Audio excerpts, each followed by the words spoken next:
You either get busy living or get busy dying. Gonna hit you with the smolder.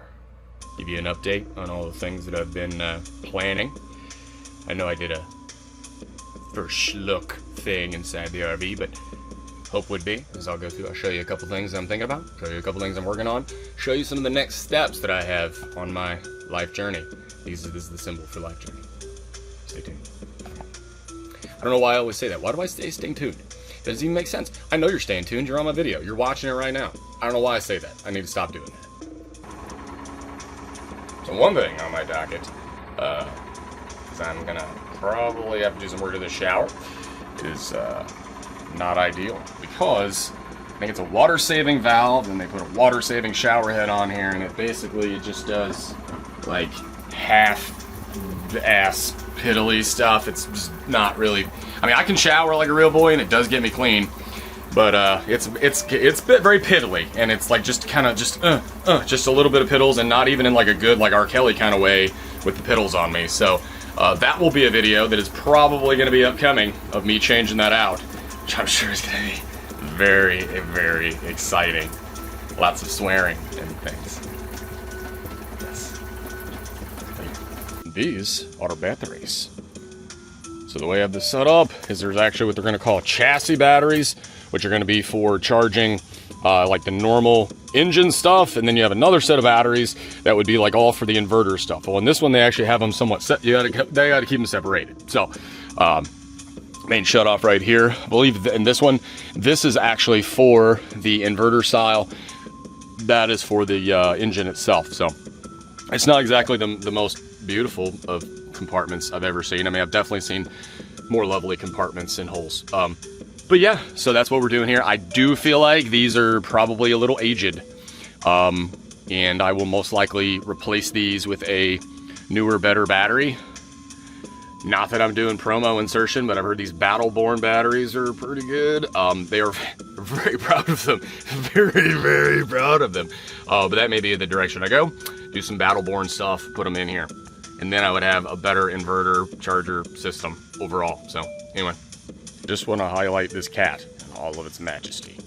It is doing extreme cat stuff. Very cool.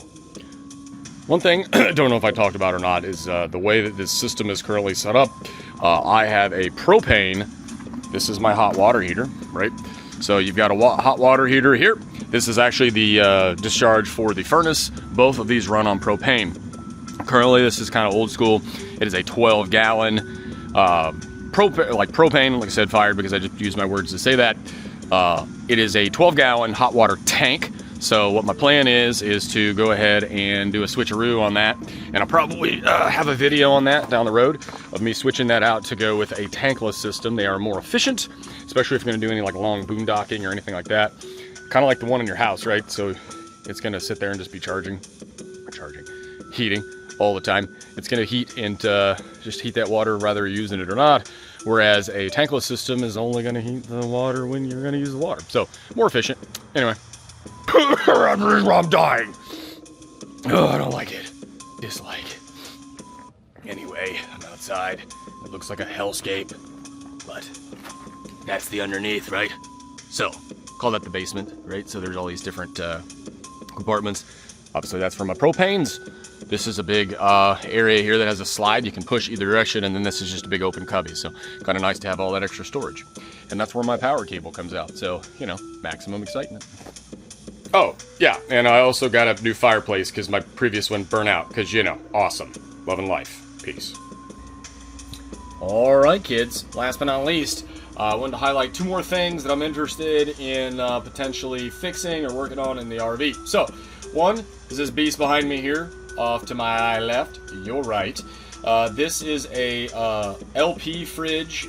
They are a split unit that's supposed to work on AC power when you're plugged into shore power, and then LP propane when you are not on that. So one of the things that's a problem with this unit, these guys have a propensity to catch on fire. The Norcold brand, for a certain era of years, had some issues in that. This one has actually been upgraded, which allows it to be able to be a little bit more effective. It's had additional fan cooling and whatnot like that. So This particular unit itself has not worked correctly ever since I've owned this rig. So it's supposed to be able to, you know, hey, when you're on shore power, it's supposed to run off AC power, and then when you kick off the AC power, it will kick over to LP. The reason I have kept it and I haven't made it into a bigger deal is it's actually pretty efficient on LP. It's done a decent job being able to, you know, keep my stuff cold, and it's a pretty low impact on the propane, so it hasn't really made me mad. The thought would be is maybe down the road I could replace it with a residential fridge. That kind of has its pros and cons. Those don't always work very well in RVs due to the vibration. There's another option, which would be a DC fridge, which runs off battery power. The AC fridge, like I mentioned, would be, you know, you'd have to run that off of some sort of power generator system, like the solar generator I have in the belly. The DC would just run off the batteries like normal, and the idea would be, yeah, when you're, you know, driving, you may not have AC power in normal circumstances. So I like the idea of having the functionality when you are not plugged into shore power while I'm driving. So for right now, it's doing fridge stuff. It's for refrigerating. So I'm gonna let it kind of just hang out and do stuff back there. That particular unit is about $5 grand to buy new if I were just gonna replace it. So I'm not feeling all that. So the other ones are going to be a little smaller, so there's kind of some give and take in there, and maybe quirky to try to fit another unit in that exact same hole, because if it doesn't fit, you should definitely not force it. So there's some issues with that. Now, on the docket also is going to be that unit right there. That is my microwave that is a convection oven. So throughout the, you know, some of the years where the RVs, they got rid of doing ovens, so there's no standard oven in this guy. So that is supposed to take the place of my oven. I have a cooktop, so I can, you know, use propane to be able to cook, you know, like a normal stovetop, but I do not have a normal oven to be able to oven stuff. The microwave function works okay. The convection system, not so much on this guy. Tried making some muffins, and it was like they were just like amalgamous little like turds, but they were like white turds because they never got brown, so they were just like white dog turds, like just a belly full of white dog turd, but they were very hard on the inside, and ain't nobody got time for that. So not so much of a fan. There are some new systems on the market now that might take that place. So they have some that do microwave stuff, convection stuff, and then supposedly air fryer, which I think air fryer is kind of the same as convection, but we're gonna pretend like it's new because, you know, it's a thing.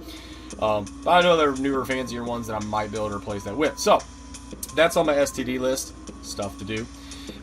Anyway, so finishing all that up, just wanted to kind of give you guys an idea of the things that I'm looking at. You know, I know a few of you guys are just interested in the RV side of that, and that is 100% okay.